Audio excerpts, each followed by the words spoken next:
আপনি দেখছেন আমাদের বিশেষ পডকাস্ট অনুষ্ঠান জাগো মনুষ্য। এই অনুষ্ঠানের মাধ্যমে আমাদের বিশেষ অতিথি সন্তান দলের সম্মানীয় প্রেসিডেন্ট শ্রী শঙ্কর সরকার মহাশয় প্রকৃতি ও মহাবিশ্ব সম্পর্কে আমাদের সবাইকে সচেতন করবেন। এই অনুষ্ঠানটিতে ধর্ম, রাজনীতি, বর্ণ এবং আরও বিভিন্ন বিষয়ের কথা মানুষকে জানিয়েছেন। প্রকৃতির দান সার্বজনীন, জন্মগত অধিকার অনুসারে universal birth right given by the nature to all.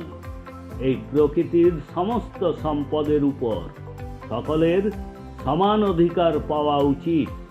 এই সমস্ত বিষয়ে আমাদের বিশেষ পডকাস্ট অনুষ্ঠান জাগো মনুষ্য দেখুন।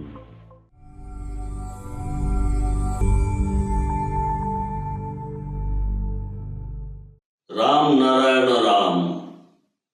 আমরা আপনাদেরকে পূর্ববর্তী পর্বে বলেছিলাম যে দেশে নতুন সংবিধান প্রয়োগ করতে হবে, যেখানে প্রত্যেককে সমানভাবে বিবেচনা করবে, সবাইকে সমান অধিকার দেওয়া হবে।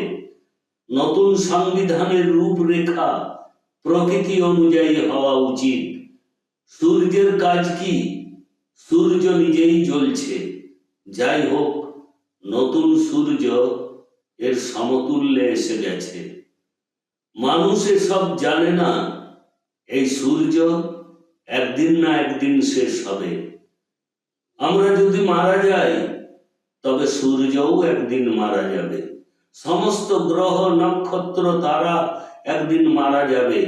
এগুলি ধূলিকণা হয়ে উঠবে, বাতাসের সাথে মিশে যাবে। এমনকি সূর্যও জানে না নতুন সূর্য আসবে। আমরা মারা যাই, কিন্তু আমাদের প্রজন্ম থাকে, শিশুরা, সন্তান সন্ততিরা থাকে। এটি একটি ইকোসিস্টেম যা চক্রাকারে ঘুরতে থাকে। এটি একটি সৃষ্টির ব্যবস্থা। সুতরাং আকাশের সূর্যকে দেখুন, তার ধর্ম এবং কর্ম কি? সূর্যের কি নিজস্ব কোনো ধর্ম আছে? সূর্য কি বলে যে আমি একজন মুসলিম বা হিন্দু বা খ্রিস্টান? যদি সূর্য এইভাবে বলতো, তবে সে কাকে আলোকিত করত, উজ্জ্বলতা দিত, তাপ দিত? সে সবার সেবার জন্য বসে আছে। তার কোনো জাতি নেই, ধর্ম নেই, কোনো রাজনৈতিক দল নেই। সমাজে অনেক জ্ঞানী মানুষ রয়েছেন। তারা কেন অজ্ঞার মতো আচরণ করছেন? আপনি কখন এই সব বুঝবেন?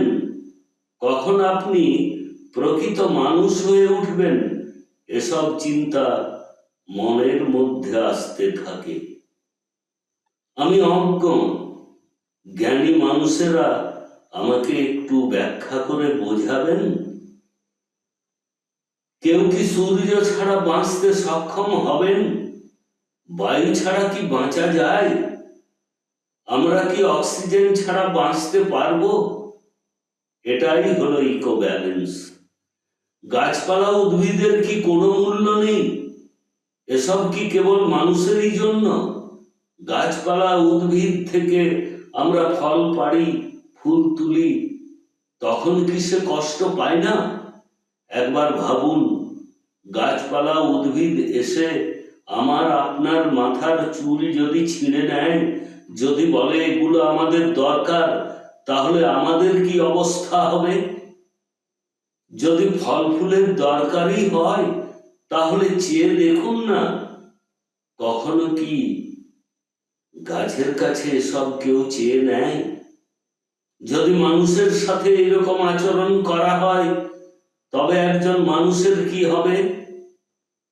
মাটি থেকে গাছগুলি জন্ম নেওয়ার পর আমাকে আপনাকে মেরে ফেলার জন্য যদি দৌড়ে আসে, তাহলে পৃথিবীতে কি ঘটতো তা একবার ভাবুন।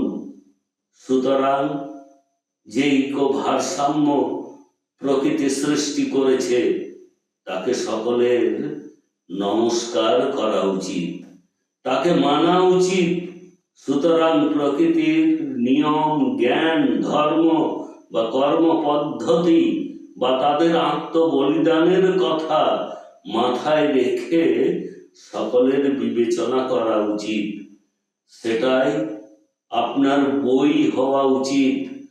মহাকাশই হলো আসল ধর্মগ্রন্থ, কোরআন, বাইবেল, গীতা। অন্য কারো কি এত বড় বই আছে? এই বইটিতে অসংখ্য পৃষ্ঠা রয়েছে। আকাশের সমস্ত তারা, নক্ষত্র, গ্রহ হলো এই বইয়ের পাতা। এতে অগণিত পাতা রয়েছে। এই বইয়ের জ্ঞান থাকা উচিত সকলের। এত জ্ঞান থাকার পরেও কেন মানুষ পৃথিবীর সমস্যার সমাধান করতে পারে না?